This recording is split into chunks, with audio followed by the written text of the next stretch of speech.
Now we will discuss गृह प्रबंध की धारणा. What are the concepts of home management? So the concepts of home management में पहला concept है कि प्रबंध का संबंध केवल कार्य करना ही नहीं है. यानी कि जो प्रबंध है that is management, it is not related to only doing work. सिर्फ कार्य को करना ही प्रबंध नहीं होता. प्रबंध का जो मुख्य उद्देश्य ये है कि हमें कार्य तो करना है, लेकिन इसके साथ साथ हमें कार्य की व्यवस्था भी करनी है. हमें उद्देश्यों को पूरा करने के साथ साथ अपनी स्किल्स को भी डेवलप करना है. हमें सब सदस्यों को भी संतुष्ट करना है. हमारा मुख्य उद्देश्य ये नहीं है कि मेरे को ये कार्य करना है, मैंने कार्य कर लिया.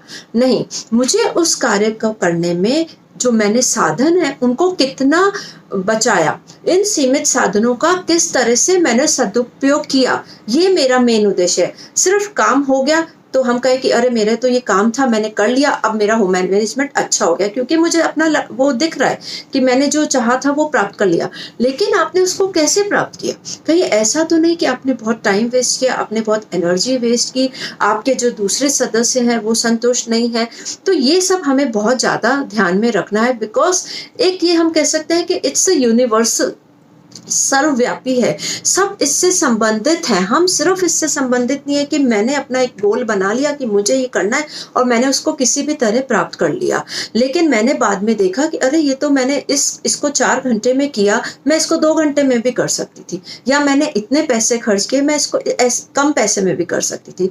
तो हमारा जो उद्देश्य है, not only to achieve the goal but the process which is followed should be perfect. वो प्रोसेस ऐसा होना चाहिए कि मैंने अपने कहीं भी साधनों को वेस्ट नहीं किया और मेरे जो घर के सदस्य हैं दे ऑल आर सेटिस्फाइड. सो ये कॉन्सेप्ट हमें नहीं रखना है कि ठीक है मैंने जो गोल बनाया मुझे किसी भी हालत में उसे पूरा करना है. हो सकता है मुझे वो गोल बीच में छोड़ना भी पड़ जाए, ऐसी परिस्थिति आ जाए, so I have to change my goal also. So it's not doing any work but we have to see every step. हर स्टेप को हमें देखना है कि हम प्रॉपर वे में गोल को अचीव कर रहे हैं. So the way, the process is more important than the goal. Goal should be achieved but the proper process should be followed. Second है प्रबंध मुखिया तक ही सीमित है. एक कॉन्सेप्ट ये बहुत है कि जो प्रबंधक है, जो मेन है, मुखिया है, वो ही कार्य करेगा. घरों में भी यही होता है कि जो गृहिणी होती है, जो होम मेकर होती है, सब कहते हैं ये तो इसका ही काम है, यही सब काम करेगी. नहीं, अब ये धारणा हमें नहीं रखनी है. प्रबंध जो है ये कार्य एक व्यक्ति का नहीं है बल्कि सबको मिलजुल कर करना है. जो हाउसवाइफ है उसको ये देखना है कि वो सब कार्य नहीं कर सकती, तो वो सब सदस्यों में कार्य को बांटे, संगठन करे और वो सबकी स्किल्स को रिकॉग्नाइज करे कि किस व्यक्ति से मैं कौन सा कार्य करवा सकती हूँ. कैसे बांटेगी? उनकी उम्र के अनुसार, उनकी रुचि के अनुसार. कोई अगर पढ़ाई में इंटरेस्टेड है तो उसकी वो कार्यकुशलता को यूज कर सकती है कि वो बच्चों को थोड़ा पढ़ाई कर दे. किसी को गार्डनिंग में इंटरेस्ट है तो वो बाहर का काम कर सकता है. कुकिंग वाले को कुकिंग स्किल्स को वो यूटिलाइज करे. तो वो सब कार्य अपने ऊपर नहीं ले. अगर वो सब अपने ऊपर लेगी तो वो कार्य ढंग से नहीं होगा. तो वो उसको सबको इसके बीच में प्लानिंग में इन्वॉल्व करना चाहिए, सबको कार्य बांटना चाहिए. पर कार्य बांटने से पहले उनकी रुचि का ध्यान रखें ताकि कार्य अच्छा हो. जब हमें कार्य हमारी हॉबीज और हैबिट्स एंड सबके अनुसार मिलता है तो we try to do that work with full efficiency.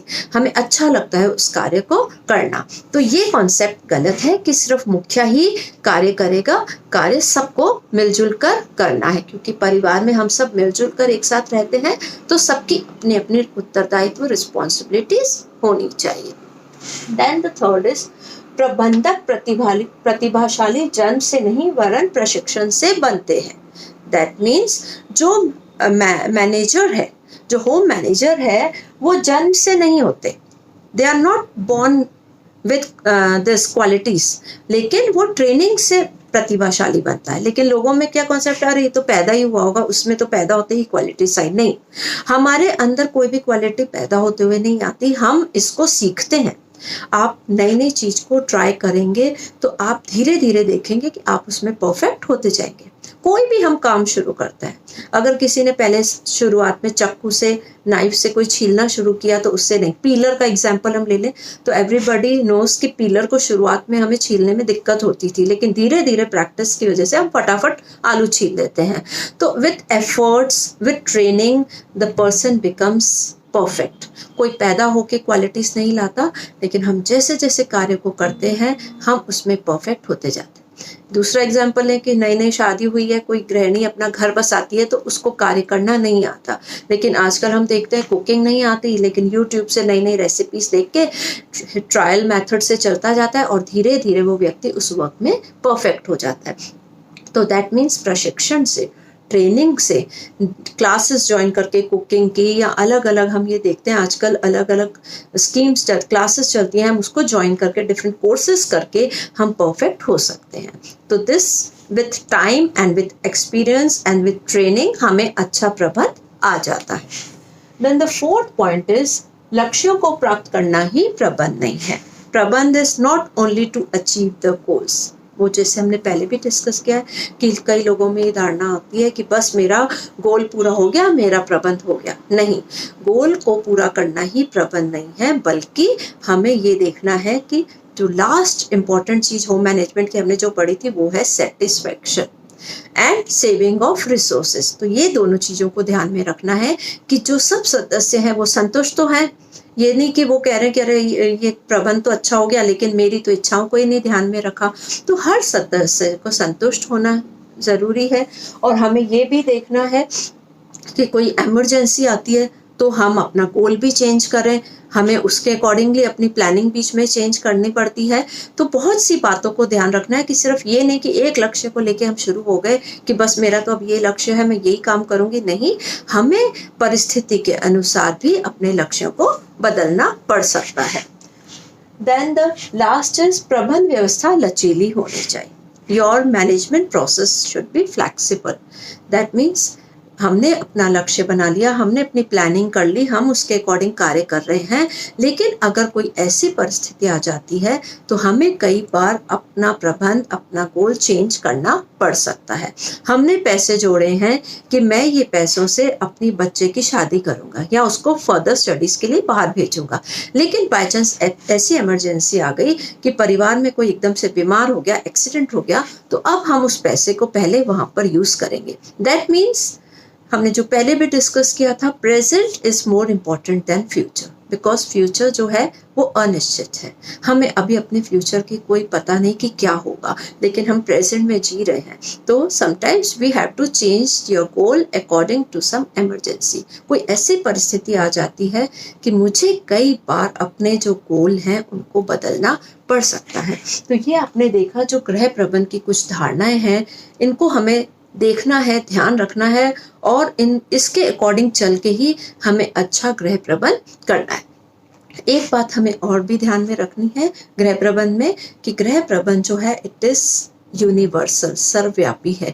गृह प्रबंध सिर्फ एक घर तक सीमित नहीं है, बल्कि एक, हम कह सकते हैं, पूरे वर्ल्ड में फैला हुआ है। Every family, every society, every city, every state, every country and whole world, हर जगह गृह प्रबंध चलता है।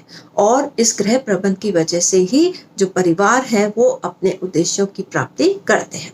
एक और पॉइंट जो गृह प्रबंध का इम्पोर्टेंट है कि गृह प्रबंध एक कला नहीं है बल्कि विज्ञान भी है। It is both art and science. हम ये कहेंगे कि जो भी हमें अगर अच्छा गृह प्रबंध करना है तो art and science both are important. नई नई टेक्नोलॉजी, नए नए आविष्कार होते हैं, नए नए विधियों का हमें ज्ञान होता है। तो ये विधियों को, दैट इज साइंस, और इसको हम जब उपयोग में लेते हैं अपने रिसोर्सेज के द्वारा, देन इट इज आर्ट। तो दोनों आपस में मिलकर चलते हैं, तभी हमारा गृह प्रबंध सही तरीके से होता है। नेक्स्ट हम पढ़ेंगे गृह प्रबंध का महत्व। What is the importance of home management.